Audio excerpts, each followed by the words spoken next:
काय सांगाल हो, हो. या ठिकाणी रक्षा खडसेंच्या मुलीची छेडखानी झाल्याचा प्रकार समोर आलेला आहे, पहिली प्रतिक्रिया काय आपली? खऱ्या अर्थाने छेडखानी करणे किंवा ते या संदर्भामध्ये झालेल्या प्रकाराची निषेध नोंदवला पाहिजे आणि त्यांनी आज गुन्हा दाखल केला आहे. त्याच्यावर कठोर कारवाई करण्याच्या दृष्टिकोनातून पोलिसांनाही माननीय मुख्यमंत्री महोदयांना सूचना दिलेल्या आहे.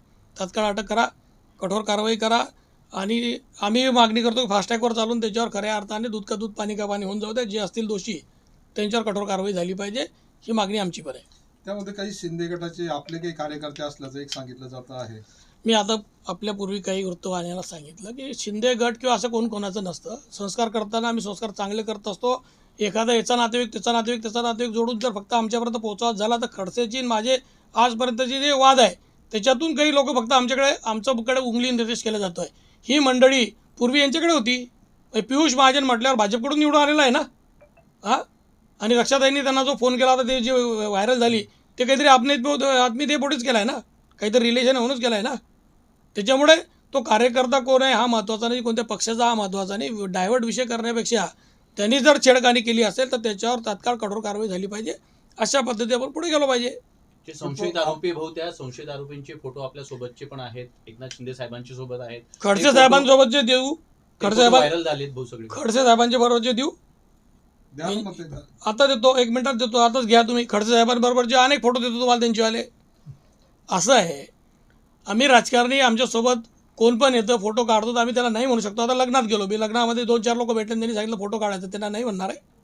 असे तर अनेक लीडरबरोबरचे फोटो व्हायरल झाले, त्याचा असा अर्थ होतो का?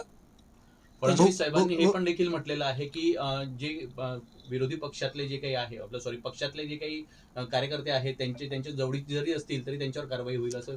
तीच मागणी मी पण करतोय. कार्यकर्ता कोणत्या पक्षातला आहे असल्यापेक्षा त्याच्यावर कारवाई होणं गरजेचं आहे. त्याच्यामुळे तो एक मेसेज जाईल की कोण किती बी मोठा असेल पण जो अशी मुलींची किंवा आई बहिणींची छेडखानी करत असेल किंवा महिलांना असुरक्षित करत असेल अशावर प्रत्येकावर कठोर कारवाई झाली पाहिजे.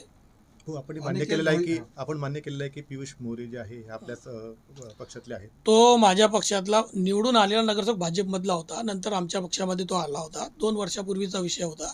2 वर्षापूर्वी तो नगरसेवक होता आणि तो पहिला भाजपमध्ये निवडून आला. त्याच्यानंतर तो माझ्याकडे प्रवेश केला. मॅक्झिमम काळ तो भाजपमध्ये होता. आजही रक्षाताईंबरोबरचे त्यांचे फोटो आहे.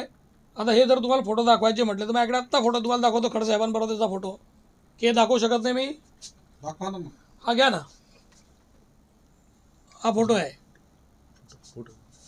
मग खडसे साहेब किंवा हे त्याला अमान्य करतील का? किंवा याच्यातले अनेक लोकांचे फोटो तुम्हाला दाखवू शकतो. आता तो पाटील म्हणून जो आहे तो यांच्या एकदम जवळचा आहे. त्याचे एक आरोपी पाटील म्हणून आहे, एक आणखी कोण आहे. हे याच्यामध्ये पक्ष शोधल्यापेक्षा आरोपीमधली जी मानसिकता आहे ती ठेचून काढली पाहिजे. तिथे एका मुलींसोबत असलेल्या गाडला सुद्धा धक्काबुक्की केल्याचं बोलण्यात आलं. तो मुद्दा वेगळा मुद्दा आहे. त्या मुद्द्यासंदर्भामध्ये आपण सविस्तरपणे बोलू. तो गार्ड जो होता त्याचे काय झालं, कशामुळे झालं, हा तपासातला भाग आहे. त्याला तपास होऊन जाऊ द्या, त्या संदर्भात बोलता येईल. त्यांनी स्वतंत्र गुन्हा दाखल केला आहे ना. यामध्ये आपण एक ऑडिओ क्लिप देखील समोर आलेली आहे ज्यामध्ये पियुष मोरे आणि केंद्रीय मंत्र्यांचं संभाषण त्यामध्ये आहे. मी आपल्याला तेच सांगतो आहे की पियुष मोरेंशी केंद्रीय मंत्री महोदयांनी जी चर्चा केली ती आपुलकीच्याच भावनेतून केली आहे ना. तू माझा होता, माझे तुझ्यावर उपकार आहे, अशा पद्धतीत बाईट मी पण ऐकलेली आहे. म्हणजे त्यांचे कुठेतरी रिलेशन होऊन फोन केला ना त्यांनी. पण ते सोडणार नाही असंही म्हटलं. हा, त्यांनी जिथल्यातले जे कोण असेल त्यांना मी सोडणार नाही असंही त्यांनी म्हटलंय. पण सोडणार नाही पेक्षा ज्या लोकांना, आता हा पियुष मोरेंचा फोटो आहे, हा कोणासोबत आहे? आता पियुष मोरे, तुम्ही ते व्यवस्थित बाईट जर ऐकले तर तो नंतर तिथे पोहोचलेला आहे. तो सांगतो की असं काही झालेलं नाही आहे. जे झालं त्या संदर्भात मी पोलिसाला सांगतो की तू तक्रार दाखल कर, असं तो बाईटमध्ये ऐकतोय मी. की पोलिसांनी तक्रार दाखल केली पाहिजे, वाद करू नका असं तो सांगतोय. त्यांनी छेडखानी केलं तर कुठेतरी त्याच्यात बोललं झालं का तू छेडखानी केली म्हणून, अशा पद्धतीची चर्चा आहे का काही? तरी त्याला आरोपी झालेला आहे तो. पण आता आरोप जे झाला आहे तो उद्या दिवशी तपासात निष्पन्न होईल काय असेल ते. खडसे साहेबांनी पण नाव न घेता आरोप केलेला आहे की सध्याचे जे विद्यमान आमदार आहेत त्यांच्या जवळीकचे जे कार्यकर्ते आहेत त्यांच्या माध्यमातून हे प्रकार होतो आहे आणि कुठेतरी पोलिसांवर दबाव देखील आणण्याचा प्रयत्न चाललेला आहे. मला असं म्हणायचं आहे की खडसे साहेबांना जास्त सिरियस घेण्यात काही अर्थ नाही. आता शेवटी खडसे साहेब आहे, ते कोणाच्या विरोधात काही पण बोलायचं. आणि माझं त्यांचं तर खूप शक्य आहे, तुम्हाला माहिती आहे. 137 करोड रुपये त्यांचे इतके जिवारी लागले आहे की फॅमिली डिस्टर्ब आहे. 137 करोड रुपयाचं प्रकरण काढल्यापासून आमदार जडीतडीच दिखायला लागलेला आहे. अरे, जी एखादी घटना होते त्या घटनेच्या संदर्भामध्ये बोला.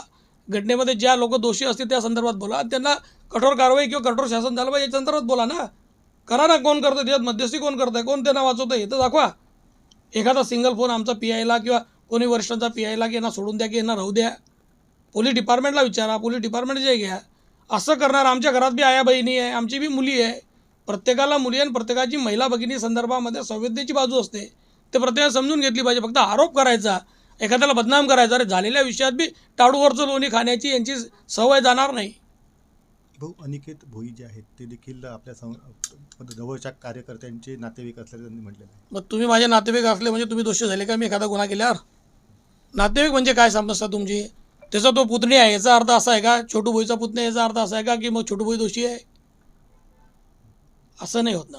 एखाद्याने काही अपराध केला त्याची शिक्षा दुसऱ्याला देणे असं नाही होत.